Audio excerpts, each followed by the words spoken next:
एक हप्ता अगाडि म कुलपूजा गर्ने क्रममा सङ्खुवासभा चैनपुर गएको थिएँ। त्यो क्रममा कुलपूजाको प्रसादीहरू खानको लागि गाउँघरको आफन्तजनहरू, नातागोताका मान्छेहरू सबैजना पाल्नुभएको थियो। त्यो सायद सुखद पल थियो, खुसीको कुरा थियो। तर त्यही क्रममा एकजना भाइले चाहिँ हात औँला देखाएर यो औँला मेरो किन यस्तो भयो भनेर भन्नुभयो। मैले कुरा बुझिनँ सुरुमा। कुरो के रहेछ भन्दा भाइको एक्सिडेन्ट भएर तपाईँको चाहिँ 5 वर्ष अगाडि हाम्रै अस्पतालमा आएर उहाँले हातमा के भएर हाल्नुभएको रहेछ अर्थोपेडिक डिपार्टमेन्ट अन्तर्गत। अनि त्यस पछाडि अब भाइको उपचार हामीले त्यो बेला मैले सम्झिँदा राम्रो उपचार गरेर फाइनेन्सियल्ली र अन्य विभिन्न ढङ्गमा सपोर्ट गरेर भाइलाई चाहिँ आफ्नो गाउँठाउँको नातागोताको भाइ भन्ने हिसाबले चाहिँ एउटा हाई केयर, हाई ट्रिट गरेर तपाईँको चाहिँ उहाँलाई फिजिकल्ली, सोसियल्ली अनि तपाईँको मेडिकल्ली सपोर्ट गरेर हामीले भाइलाई चाहिँ पठाएको थिएँ मैले त्यो बेला। तर एक्कासी 5 वर्ष पछाडि पूजामा भेटेर भाइले एक्कासी तपाईँको चाहिँ अब मेरो हात यस्तो किन यताउता तपाईँको अस्पताल यसो गर्यो उता यो गर्यो भन्ने हिसाबले भाइले भन्नुभयो।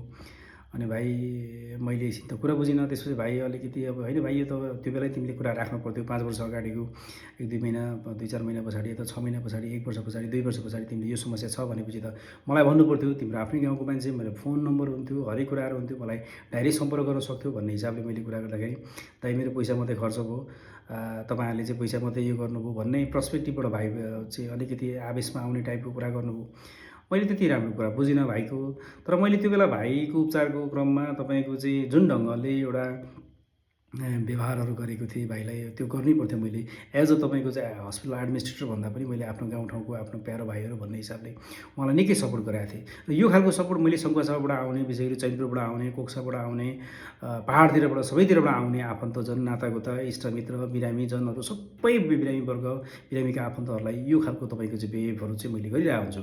किन भन्दा उहाँहरू यहाँ उपचार गर्न आउनुहुन्छ, उहाँहरूलाई तपाईँको चाहिँ कतिपय अब चाहिँ एउटा स्ट्रेस हुन्छ, कतिपय तपाईँको चाहिँ होइन फाइनेन्सियल स्ट्रेसमा प्रब्लम भइरहेको हुन्छ, सोसियल प्रब्लम भइरहेको हुन्छ। अनि त्यो सबै किसिमको बर्डनहरूलाई चाहिँ तपाईँको चाहिँ ओभरकम गरेर राम्रो आउटकम दिएर तपाईँको चाहिँ पेसेन्टलाई चाहिँ सेटिस्फाई बनाएर, सन्तुष्ट बनाएर घरसम्म जाने वातावरण बनाउनुपर्छ, सिर्जना गर्नुपर्छ भन्ने पर्सपेक्टिभमा लागिरहेको हुन्छौँ हामी होइन। इभन म लगायत मेरो टिम, हाम्रो हस्पिटलको टिम त्यसरी लागिरहेको हुन्छौँ, चिकित्सकहरू सबैजना। तर भाइले त्यसरी एक्कासी तपाईँको त्यो खालको बिहेभ गर्दाखेरि मलाई चाहिँ कहाँ कता कता अलिकति दुःख पनि लाग्यो। सायद हामीले राम्रो काम गरिरहेको थियौँ होला, अथवा नराम्रो काम के हो आई डोन्ट नो होइन, राम्रो काम गरिरहेको जस्तो लाग्छ आजको दिनसम्म। सायद त्यसको रिवार्ड्सहरू चाहिँ भाइहरूले यसरी अथवा आफन्तहरूले अथवा जो बिरामी वर्गहरू हुन्छ उहाँहरूले चाहिँ त्यसरी तपाईँको चाहिँ एउटा काहीँ बाटोमा अथवा कुनै फङ्सनमा काहीँ भेट्दाखेरि त्यो ढङ्गले ट्रिट गर्दाखेरि चाहिँ कहिलेकाहीँ दुःख लाग्दो रहेछ। यो खालको ट्रिट, यो खालको व्यवहारहरू नगर्दै हुन्थ्यो। समयमा अथवा कुनै एकुरेट टाइममा अथवा एप्रोप्रिएट ठाउँमा चाहिँ त्यो खालको तपाईँको गुनासोहरू, त्यो खालको कुराहरू राखिदिए चाहिँ हामीलाई सहज हुन्थ्यो कि भन्ने मलाई चाहिँ महसुस भयो। यो चाहिँ मैले सानो एउटा यहाँलाई इन्फर्मेसन दिने हिसाबले अथवा आफ्नो कुरा चाहिँ राखेर एउटा भेन्टिलेट हुने हिसाबले मैले यो कुरा राखेँ हो। यसले तपाईँ कसैलाई असर पर्न गइस् क्षमा प्रार्थी छु। धन्यवाद।